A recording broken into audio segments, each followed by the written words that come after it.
खुद वित्त मंत्री निर्मला सीतारमण ने पिछले साल दिसंबर में यह आंकड़ा दिया था और उन्होंने कहा था, वित्त मंत्री का यह आंकड़ा है कि पिछले साल उन्होंने कहा कि 3 साल में, बीते 3 साल में केंद्र के पास पेट्रोल डीजल से, केंद्र और इसमें क्या शामिल है, पेट्रोल हो गया, डीजल हो गया, इससे जो टैक्स आ रहा है, इससे जो कमाई हो रही है, वो बीते 3 साल में 8 लाख करोड़ रुपए, 8 लाख करोड़ रुपए।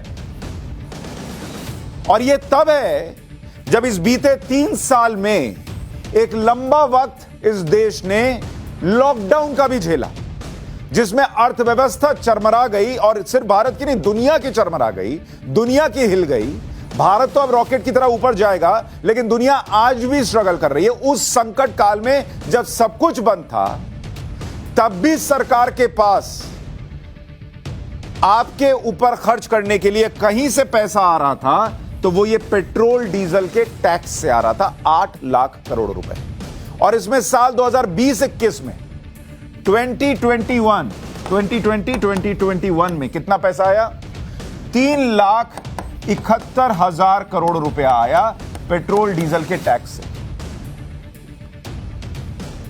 1 लीटर पेट्रोल पर केंद्र का टैक्स और राज्य का टैक्स कितना है, यह भी आपको जल्दी से बता देता हूं।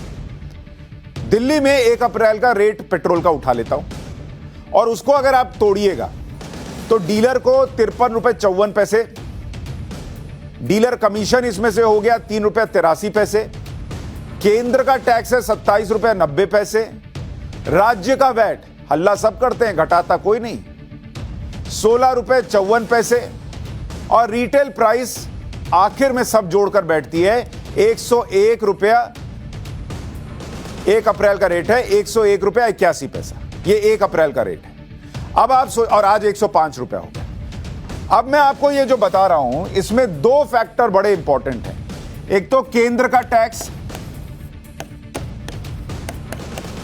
केंद्र का टैक्स ये है आपका 27 रुपया 90 पैसा, 27.90 रुपीज पेट्रोल पर। और राज्य का टैक्स कितना है, राज्य कितना वसूल रहा है, ये है 16 रुपए 54 पैसे। और ये सिर्फ अभी आपको दिल्ली का बता रहा हूं, पूरे देश का नहीं बता रहा हूं। राज्य अपना वैट नहीं घटाते, ये 16 रुपए 54 पैसे, इसको घटाने में नरक हो जाता है लोगों का, लेकिन हंगामा ये होता है कि ये पूरा घटा दो, खत्म कर दो।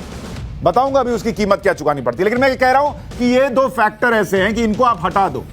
मान लो 28 रुपया इसको पकड़ो और 17 रुपया इसको पकड़ लो, तो सीधे सीधे 45 रुपया घट जाता है। अगर राज्य कह दे कि हम कोई पैसा नहीं लेंगे, टैक्स नहीं लेंगे, जाओ छोड़ दिया।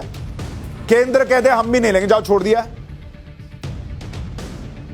तो अब आप सोचिए कि ये कैसे घटकर जो है वो आपका 45 रुपया जो है सीधे घट गया। 105 रुपया में से 45 रुपया घटा दीजिए तो सीधे सीधे 60 रुपए का हो गया। कहीं और सस्ता होगा, मान लीजिए वैट किसी बीजेपी शासित राज्य में घटाया गया तो वहां और सस्ता होगा, तो घटा दीजिए तो 50 रुपए पे आना जाएगा। लेकिन वो लेकिन लिखा था ना मैंने, अब उस लेकिन पर आते हैं। अगर पेट्रोल, डीजल, गैस समेत सभी पेट्रोलियम प्रोडक्ट्स पर टैक्स से केंद्र और राज्य दोनों की कमाई का आंकड़ा भी एक बार देख लें, तब उस लेकिन पर आने में थोड़ी आसानी हो। अब इसमें अगर आप जोड़ दें कि petrol plus diesel plus gas, इससे कमाई कितनी हो रही है? केंद्र की कमाई है, कमाई बता रहा हूं आपको, यह केंद्र की कमाई बढ़ती है 4,55,000 करोड़ रुपए। इतना आता है इन तीनों से, गैस से, डीजल से, पेट्रोल से। और राज्य की कमाई है, राज्य वाले मुफ्त में नहीं है, वो भी पैसा लेते हैं, 2,17,000 करोड़ रुपए। इसमें दोनों में लाख जोड़ लीजिए, 2.73 लाख, यहां भी लाख करोड़।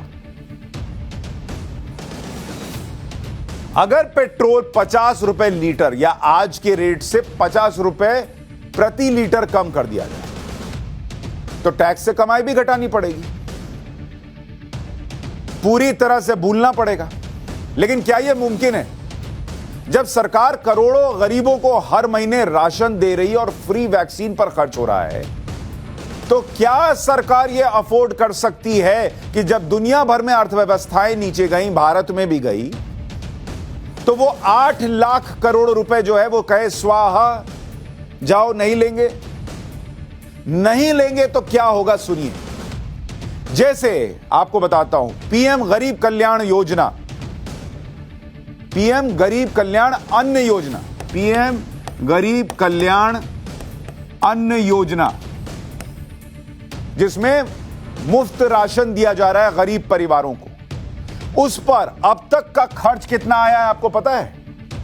2,60,000 करोड़ रुपए।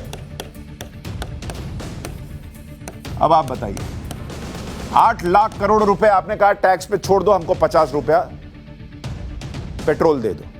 ये 2,60,000 करोड़ रुपए जो खर्च हुए गरीबों के घर में राशन पहुंचाने में, कि उसको चिंता न करनी पड़े कि मेरा बच्चा कुछ खा के सोएगा या नहीं, वो पैसा कहां से आएगा? और ये 6 महीने योजना और बढ़ाई गई है, 6 महीने एक्सटेंशन दिया गया, उसमें कितना खर्च होगा? 80,000 करोड़ रुपए, यानी 3 लाख, दोनों को मिला दीजिए तो 3,40,000 करोड़ रुपए सिर्फ और सिर्फ खर्च हो रहे हैं किसमें? किस देश में कोई भूखा ना सो सके।